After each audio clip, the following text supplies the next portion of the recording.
An email from your lawyer lands in your inbox, 3 paragraphs long, and you read it twice and still don't know if it's good news, bad news, or just Tuesday. You reread the second paragraph a third time, convinced you're missing something obvious, and start drafting a reply that just says, "Can you clarify?" Because that feels safer than guessing wrong. You could call and ask.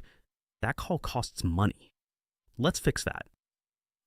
Divorce Smarter with Claude, Episode 5. Understand your lawyer's emails instantly.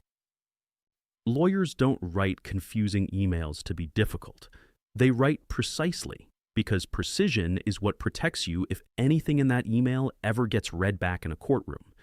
That precision comes at a cost, though, and the cost is that plain meaning gets buried under qualifiers and conditional clauses, and phrases like "without prejudice" that mean something very specific to a lawyer and almost nothing to anyone else. The email is doing its job. It's just not written for easy reading, and there's a real difference between those two things. Once you see it that way, it stops feeling personal. Your lawyer isn't trying to confuse you. They're writing carefully, and careful writing is dense by nature. Think about the difference between a text to a friend and a statement you'd give under oath. You'd choose your words completely differently, not because you suddenly became a worse communicator, but because the stakes and the audience changed. Every email from a family lawyer is written a little bit like that second thing, because at some point it might genuinely need to hold up as one. Most family lawyers bill in increments, often 6 minutes at a time, and a phone call to ask, "What did you mean by paragraph 2?" gets billed the same as a call about something genuinely urgent. That's not a criticism of lawyers, it's just how the billing model works across the profession. But it means every small confusion has a real dollar cost attached if your only way to resolve it is picking up the phone. Understanding the email yourself first changes what that call is for. It shifts the call from "what does this mean?" to "here's what I think it means, and here's my actual question."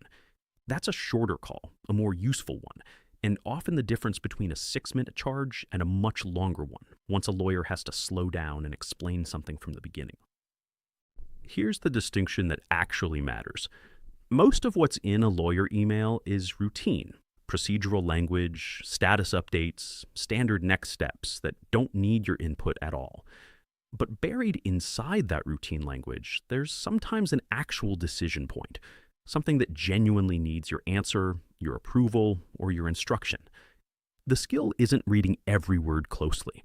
It's telling the two apart quickly, so you spend your attention, and your money, on the part that actually needs it.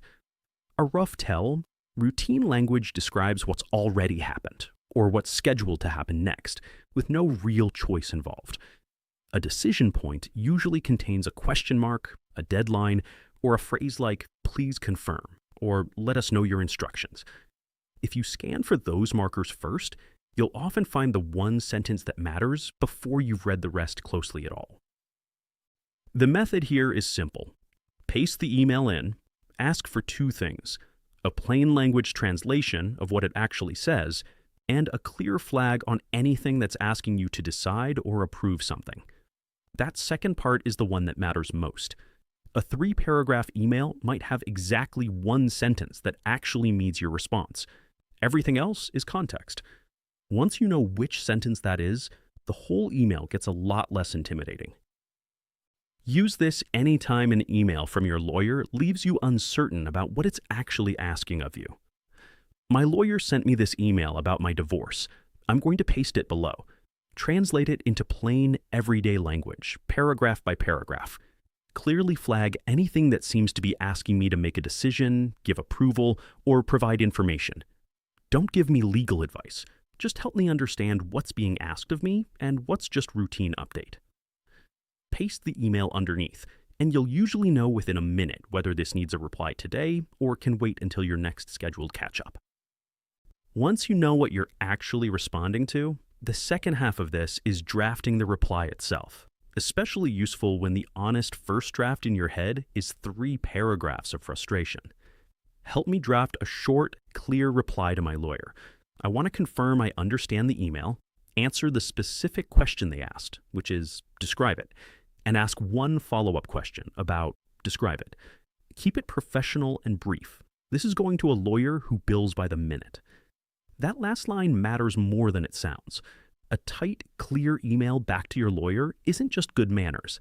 It's genuinely cheaper for you than a rambling one that takes them longer to read and respond to. If you're not sure what the actual question was, that's fine too.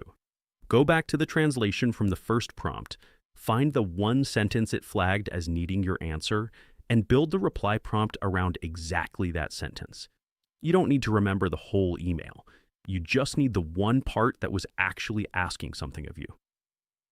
An important boundary. This helps you understand what your lawyer is telling you. It doesn't replace deciding what to actually do about it, especially for anything with real consequences, accepting an offer, agreeing to a schedule, signing something. If the email is flagging a genuine decision point, understanding it clearly is step one. Talking it through with your actual lawyer, the person who knows your full case, is still step two. This tool gets you to that conversation informed instead of confused. It was never meant to replace the conversation itself. There's a real difference between I understand what you're asking and I know what I want to do about it. Claude can get you all the way to the first one, reliably and quickly. The second one, for anything that actually matters, still deserves a real conversation with the person representing you. A quick, realistic example. A lawyer email mentions that opposing counsel has proposed a revised timeline for exchanging financial disclosure and asks if that revised date works for you, while also noting a procedural filing has been completed as expected. Translated, that's really just one question buried in one update. The filing is routine, nothing needed there. The revised timeline is the actual decision point, and it's the only part of that email that needs your answer today. Written out that plainly, the whole thing takes about 10 seconds to act on. Read cold, in full lawyer phrasing, the same email can sit in an inbox for 3 anxious days because it looked like it needed more thought than it actually did. You've now got the tools for the 2 documents that show up most in this process: disclosure bundles and lawyer emails. Later episodes in the Prepare track go further into working with your lawyer directly, getting more out of every meeting you actually pay for. For now, if there's an email sitting in your inbox you've been avoiding, that's probably a good place to try this next. You don't need a law degree to understand what's being asked of you. You just need someone or something willing to translate. One step at a time. See you in the next one.